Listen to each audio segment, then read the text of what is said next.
Nurul Fauzia dengan NIM 122205595 dari kelas 123A15.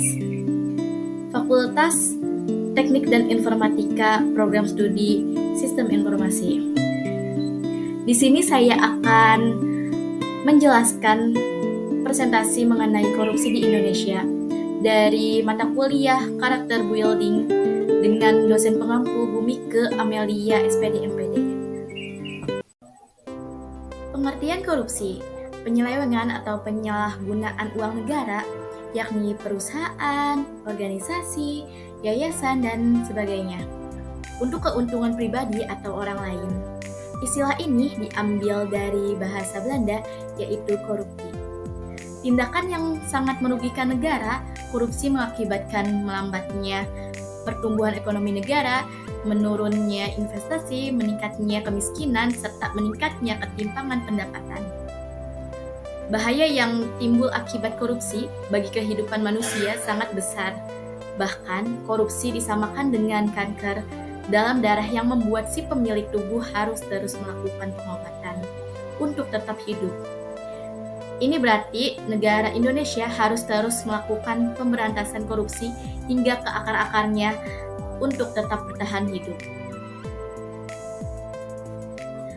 Berikut penyebab korupsi di Indonesia, yaitu internal dan eksternal. Faktor internal, sikap dan sifat individu, yakni aspek perilaku individu meliputi sifat tamak atau rakus manusia, moral yang kurang kuat, dan gaya hidup konsumtif.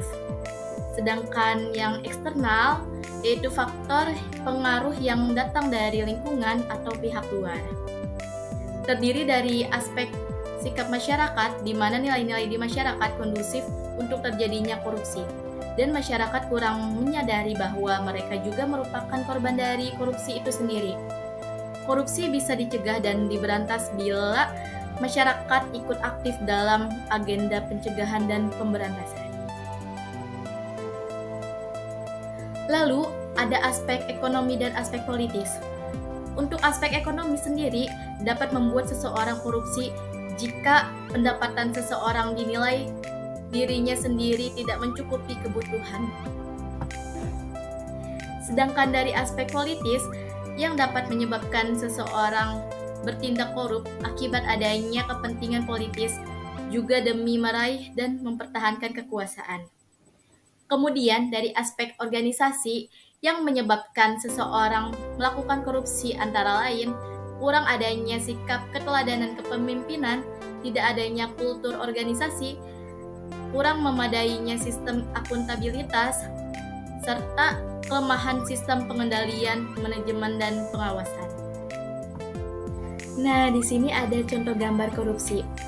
Jangan dicontoh ya teman-teman, karena tindakan korupsi itu dilarang oleh negara dan haram bagi agama.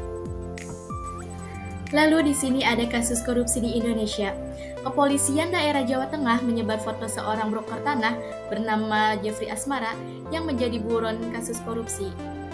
Dia terlibat korupsi di perusahaan dana pensiun, perusahaan pelabuhan, dan pengerukan DP4 yang merugikan negara senilai 4,9 miliar. Jeffrey Asmara yang sudah ditetapkan tersangka bersama 2 orang lainnya yang merupakan Dirut DP4 periode 2011 sampai 2016 berinisial E.W dan manajer perencanaan dan investasi DP4 periode 2006 sampai 2019 sekaligus ketua tim pembelian tanah di Sela 3 tahun 2013 bernama U.S. Terkait kasus dugaan korupsi tersebut, The Whip menjelaskan DP4 yang merupakan anak perusahaan Pelindo menggandeng mitra yaitu Jeffrey dalam pembelian tanah berlokasi di Salatiga seluas 37.476 meter persegi pada tahun 2014 yang ternyata bertentangan dengan arahan investasi Kemenku serta SOP investasi DP4. Tanah itu awalnya akan dibangun perumahan. Dari uang yang dibayarkan DP4 senilai 13,7 miliar, JA mendapat keuntungan atau menyebabkan kerugian negara senilai 4,9 miliar. Para tersangka dijerat dengan pasal 2 ayat 1 subsidiar pasal 3 Undang-Undang Nomor 31 Tahun 1999 tentang pemberantasan tindak pidana korupsi sebagaimana telah diubah dengan Undang-Undang Nomor 20 Tahun 2001 tentang perubahan atas Undang-Undang Nomor 31 Tahun 1999 tentang pemberantasan tindak pidana korupsi. Juga pasal 55 ayat 1 ke 1 KUH pidana. Selanjutnya, problem solving dari permasalahan. Penanganan problematika korupsi harus dilakukan dengan cara yang lebih komprehensif dan pencegahan preventif sejak dini. Karena salah satu sebab terjadinya korupsi adalah sudah mengakarnya mental korupsi di kalangan masyarakat Indonesia. Dan salah satu cara untuk melakukan pencegahan mental korupsi sejak dini adalah lewat jalur pendidikan. Jadi kesimpulannya itu, sebagai bentuk penyimpangan ketidakjujuran berupa pemberian sogokan, upeti berupa uang, terjadinya pertentangan kepentingan kelalaian dan pemborosan yang memerlukan rencana dan strategi yang akan memberikan keuntungan kepada pelakunya. Problematika korupsi merupakan problem nilai yang harus diberantas oleh semua pihak. Problematika korupsi yang sudah mengakar, membudaya, serta sudah menjadi cara pikir dan mental. Mungkin cukup sekian presentasi dari saya. Mohon maaf apabila ada kalimat yang kurang berkenan, semoga bermanfaat.